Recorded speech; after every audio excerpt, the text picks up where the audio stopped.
बिस्मिल्लाहिर्रहमानिर्रहीम। आज हम डिस्कस करेंगे वेपर प्रेशर के बारे में। हमने कंटिन्यू करना है प्रॉपर्टीज़ ऑफ लिक्विड को, जिसमें हमने पहली प्रॉपर्टी पढ़ी थी इवापोरेशन के बारे में। आज हम डिस्कस करेंगे वेपर प्रेशर। तो अगर आपको इवापोरेशन की समझ आई होगी तब जाके आपको वेपर प्रेशर की समझ आएगी, अदरवाइज मुश्किल हो जाएगा काम। तो वेपर प्रेशर क्या चीज़ है? तो ऐसा प्रेशर जो कि वेपर की वजह से होता है, ऐसे प्रेशर को हम क्या कहते हैं? वेपर प्रेशर कहते हैं। यहाँ पर हमने वेपर प्रेशर की डिफिनीशन लिखी है, लेकिन इसको हम पहले समझते हैं, बाद में इसको डिफाइन कर लेते हैं। वेपर प्रेशर क्या चीज़ होता है, तो इसको हम एग्जांपल से डिस्कस करते हैं। जिस तरह हमने इवापोरेशन की एग्जांपल ली थी कि हमारे पास एक कंटेनर है, हमारे पास क्या है? फर्स्ट केस है हमारे पास, ये हमारे पास फर्स्ट केस है। ये हमारे पास एक ओपन कंटेनर है। ओपन कंटेनर का मतलब ये है कि यहाँ पर हमने कुछ भी नहीं रखा हुआ इसके ऊपर। तो ये हमारे पास एक कंटेनर है और इसमें हमारे पास लिक्विड मौजूद है।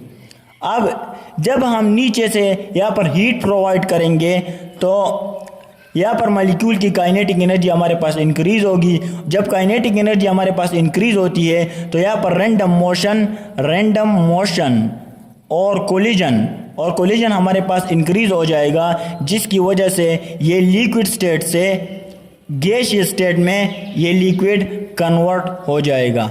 तो यहाँ पर हमारे पास इवापोरेशन हो जाएगी। लेकिन हमारे पास दूसरा केस है, हम लेते हैं यहाँ पर हमारे पास एक और कंटेनर है और इसको हमने हाफ फिल किया हुआ है। इस कंटेनर को हमने हाफ फिल किया हुआ है और इसको हमने सील किया हुआ है।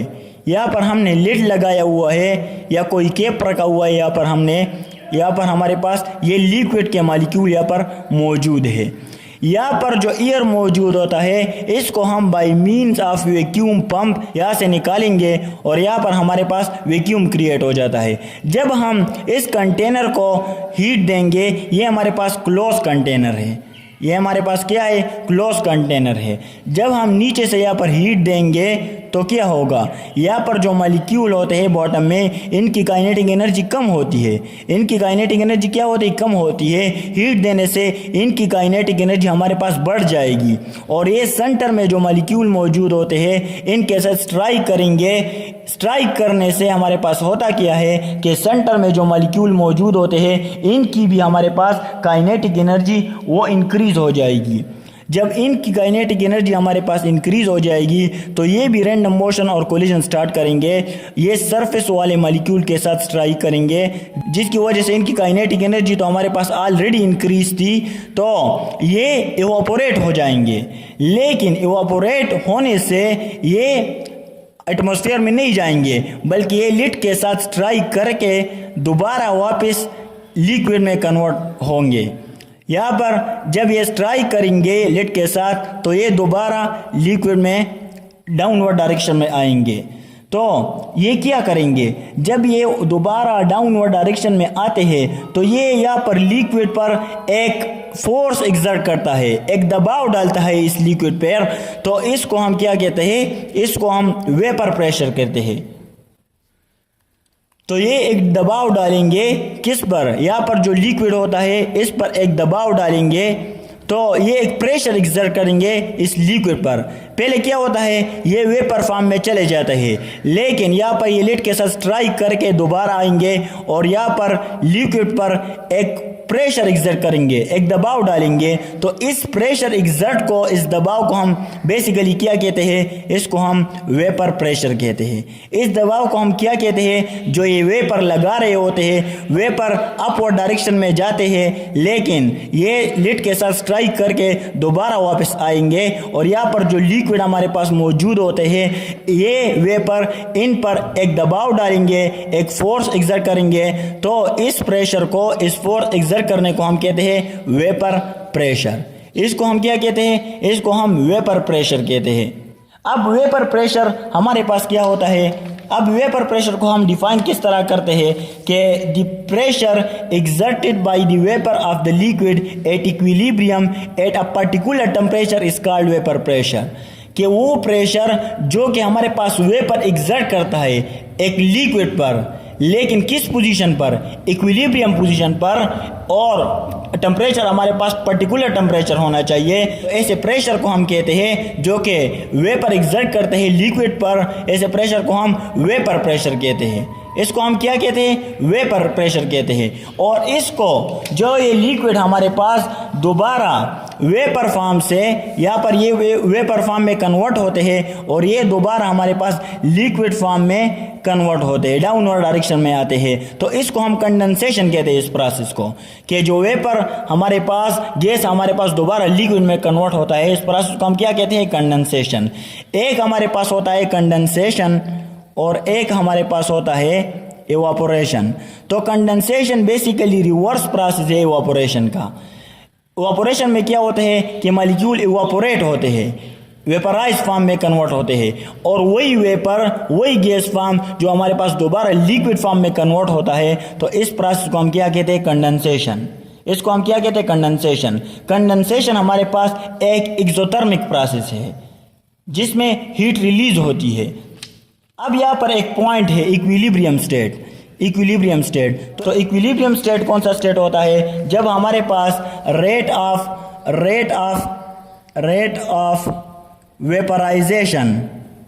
वेपराइजेशन वो इक्वल हो जाता है रेट ऑफ कंडेंसेशन के, रेट ऑफ कंडेंसेशन के। तो इस पॉइंट को हम क्या कहते हैं, इसको हम इक्विलिब्रियम स्टेट कहते हैं, या इस पोजीशन को हम कहते हैं कि हमने इक्विलिब्रियम पोजीशन अचीव कर दिया है। तो रेट ऑफ वेपराइजेशन और रेट ऑफ कंडेंसेशन से हमारा क्या मतलब है। फॉर एग्जांपल ये हमारे पास एक कंटेनर है और यहाँ पर हमारे पास लिक्विड के मॉलिक्यूल मौजूद है।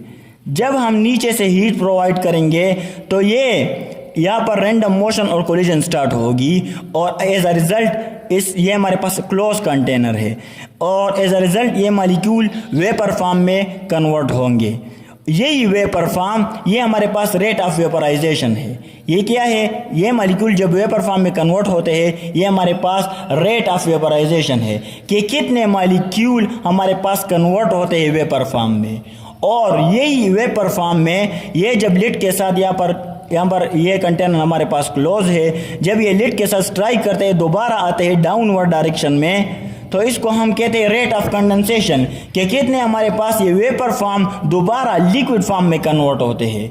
यानी लिक्विड का कन्वर्ट होना गैस फॉर्म में, ये हमारे पास रेट ऑफ वेपराइजेशन है, और गैस फॉर्म का हमारे पास दोबारा लिक्विड फॉर्म में कन्वर्ट होना, ये हमारे पास रेट ऑफ कंडेंसेशन है। जितने मॉलिक्यूल हमारे पास वेपर फॉर्म में कन्वर्ट होते हैं, अगर उतने ही मॉलिक्यूल हमारे पास दोबारा लिक्विड फॉर्म में कन्वर्ट होते हैं, तो इसको हम कहते हैं कि हमारे पास rate of evaporation is equal to rate of condensation है, और यही हमारे पास इक्विलिब्रियम पोजीशन है। और यही हमारे पास क्या है, इक्विलिब्रियम पोजीशन है। तो इसी वजह से हम डिफाइन करते हैं कि the pressure exerted by the vapour of the liquid at equilibrium position at a particular temperature, कि हमारे पास एक वेपर जो होते हैं वो फोर्स लगा रहे होते हैं, किस पे, वो लिक्विड पे हमारे पास वेपर फोर्स लगा रहे होते हैं। तो और कौन से पोजीशन पर लगाएंगे, इक्विलिब्रियम पोजीशन पर लगाएंगे। इक्विलिब्रियम पोजीशन कौन सा होता है कि जब रेट ऑफ वेपराइजेशन और रेट ऑफ कंडेंसेशन हमारे पास इक्वल होता है, तो इस पोजीशन को हम क्या कहते हैं, इक्विलिब्रियम पोजीशन। और इस वक्त जो वेपर प्रेशर लगा रहे होते हैं लिक्विड पे, तो इस प्रेशर को हम क्या कहते हैं, वेपर प्रेशर कहते हैं। अब यहाँ पर हमारे पास कुछ फैक्टर है जो कि इफेक्ट करते हैं रेट ऑफ वेपर प्रेशर को। सबसे पहले फैक्टर हमारे पास है नेचर ऑफ लिक्विड, कि हमारे पास किस किस्म के लिक्विड मौजूद है। तो अगर हमारे पास पोलर लिक्विड मौजूद होंगे, जैसे हमारे पास वाटर है, ये हमारे पास एक पोलर लिक्विड है, having high boiling point, water का हमारे पास बॉइलिंग पॉइंट ज़्यादा होता है, तो क्या होगा, अगर इसका बॉइलिंग पॉइंट ज़्यादा होगा तो ये वेपर फॉर्म में जल्दी कन्वर्ट नहीं होगा, वाटर मॉलिक्यूल जल्दी कन्वर्ट नहीं होगा, क्योंकि वाटर में हमारे पास हाइड्रोजन बॉन्डिंग होती है और इंटरमॉलिक्यूलर फोर्स ऑफ अट्रैक्शन बहुत ज़्यादा होती है। तो वाटर जल्दी वेपर फॉर्म में कन्वर्ट नहीं होगा, इवापोरेशन बहुत ज़्यादा नहीं होगी। जब इवापोरेशन बहुत ज़्यादा नहीं होगी तो हमारे पास जो वेपर प्रेशर होगा वो भी कम होगा। पोलर लिक्विड में हमारे पास इवापोरेशन ज़्यादा नहीं होती, जिसकी वजह से वेपर प्रेशर भी कम होगा। अगर हमारे साथ मॉलिक्यूल वेपर फॉर्म में कन्वर्ट होते नहीं है अगर बहुत कम मॉलिक्यूल हमारे पास वेपर फॉर्म में कन्वर्ट होते हैं तो बहुत कम मॉलिक्यूल हमारे पास दोबारा लिक्विड फॉर्म में कन्वर्ट होंगे। तो ये यहाँ पर बहुत ज़्यादा कम प्रेशर लगाएगा लिक्विड पर, तो इसी वजह से हम कहते हैं कि पोलर लिक्विड में लो वेपर प्रेशर होता है। अगर हम बात करते हैं नॉन पोलर लिक्विड की, जैसे हमारे पास अल्कोहल है, इसकी रेट ऑफ इवापोरेशन हमारे पास बहुत ज़्यादा होती है। जब हम हीट देते हैं इसको तो ये वेपर फॉर्म में बहुत जल्दी कन्वर्ट होता है, जिसकी वजह से ये वेपर फॉर्म, अगर मॉलिक्यूल हमारे पास बहुत ज़्यादा वेपर फॉर्म में कन्वर्ट होते हैं तो बहुत ज़्यादा मॉलिक्यूल हमारे पास दोबारा लिक्विड फॉर्म में भी कन्वर्ट होंगे। तो ये पर बहुत ज़्यादा प्रेशर लगाएंगे। तो इस वजह से हम कहते हैं कि नॉन पोलर जो मॉलिक्यूल हमारे पास होते हैं वो उनका जो वेपर प्रेशर होता है वो बहुत ज़्यादा होता है। While non polar liquid alcohol having low boiling point, इसका जब लो बॉइलिंग पॉइंट होता है तो ये ग्रेटर वेपर प्रेशर एग्जर्ट करेंगे। दूसरा फैक्टर हमारे पास है इंटरमॉलिक्यूलर फोर्सेस। तो इंटरमॉलिक्यूलर फोर्सेस इनवर्स रिलेशन है वेपर प्रेशर के साथ। अगर हमारे पास इंटरमॉलिक्यूलर फोर्स ऑफ अट्रैक्शन बहुत ज़्यादा है तो वेपर प्रेशर हमारे पास बहुत कम होगा। यहाँ पर आप लोग देख सकते हैं, अगर इंटरमॉलिक्यूलर फोर्सेस हमारे पास बहुत ज़्यादा है तो वेपर प्रेशर क्या होगा, बहुत ज़्यादा कम होगा। यहाँ पर अगर हम वाटर ले लेते हैं और यहाँ पर अगर हम अल्कोहल ले लेते हैं तो यहाँ पर इंटरमॉलिक्यूलर फोर्सेस हमारे पास स्ट्रांग है, तो मॉलिक्यूल बहुत जल्दी वेपर फॉर्म में कन्वर्ट नहीं होंगे। अगर होते भी है तो बहुत कम मॉलिक्यूल वेपर फॉर्म में कन्वर्ट होंगे। तो इसी वजह से बहुत कम मॉलिक्यूल दोबारा यहाँ पर लिक्विड पर प्रेशर एग्जर्ट करेंगे। तो इसी वजह से हम कहते हैं कि अगर intermolecular force of attraction increase होता है तो वेपर प्रेशर हमारे पास डिक्रीज होगा। अगर इंटरमॉलिक्यूलर फोर्स ऑफ अट्रैक्शन जैसे अल्कोहल में है हमारे पास, यहाँ पर intermolecular force of attraction decrease है तो यहाँ पर इवापोरेशन बहुत ज़्यादा होगी, जिसकी वजह से ये लिड के साथ स्ट्राइक करके दोबारा आएंगे तो हमारे पास वेपर प्रेशर इंक्रीज होगा। यानी vapour pressure of alcohol is high than water, क्योंकि वाटर में हमारे पास हाइड्रोजन बॉन्डिंग होती है और अल्कोहल में हाइड्रोजन बॉन्डिंग होती है लेकिन बहुत कम होती है। तीसरा जो हमारे पास फैक्टर है वो साइज ऑफ मॉलिक्यूल है। The small size molecule liquid form more vapour pressure than big size molecule liquid at same temperature. हमारे पास जो मॉलिक्यूल होते हैं जिनका साइज हमारे पास स्मॉल होता है वो ग्रेटर वेपर प्रेशर एग्जर्ट करेंगे देन बिग साइज मॉलिक्यूल। ये क्यों होता है? फॉर एग्जांपल हमारे पास पेंटेन है, C5H12 है, ए स्मॉल साइज मॉलिक्यूल। इनके मॉलिक्यूल जो होते हैं वो बहुत ज़्यादा स्मॉल साइज के होते हैं then decane C10H22। So therefore pentane जो हमारे पास होता है ये vaporizes rapidly and exert more vapour pressure than decane at same temperature. यानी इनके मॉलिक्यूल बहुत ज़्यादा जल्दी वेपर फॉर्म में कन्वर्ट होंगे as compared to this one डिकेन।